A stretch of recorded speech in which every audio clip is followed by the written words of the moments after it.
Pak Kasat, bagaimana kronologis kejadian dan penangkapan?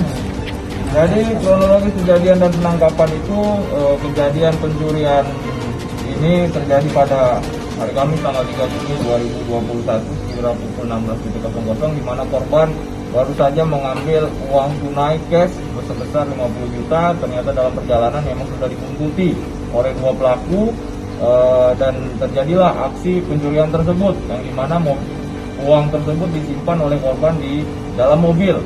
Pak Kasat, apakah dalam penangkapan tersangka melakukan perlawanan dan apakah hanya di Aceh Jaya saja tersangka melakukan pencurian?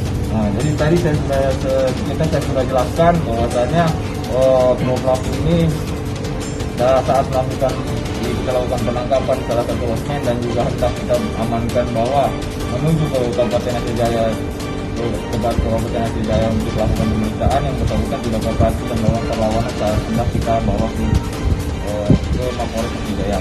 Dan juga untuk aksi-aksi lain kita masih mendalami, namun dari pengakuan dan juga beberapa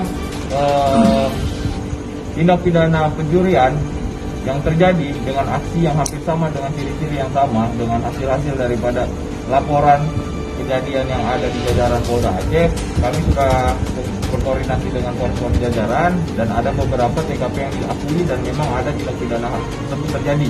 Namun untuk hal ini masih kita dalami dan juga kita serahkan kepada polres-polres yang memang ada tindak pidana hal tersebut. Pasal apa Pak yang akan diterapkan dalam perkara ini Pak? Jadi untuk pasal yang kita terapkan, kita sangkakan kepada dua pelaku adalah pasal 363 ayat 1 ke 4E contoh pasal 362 KUHP pidana. Jadi ancaman pidananya 7 tahun. Jadi perlu saya jelaskan juga di sini, kita berhasil mengamankan barang bukti yaitu jumlah uang tunai dalam laporan daripada korban itu 50 juta.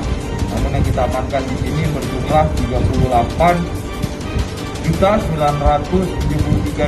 Nah, yang dimana pengakuan daripada jumlah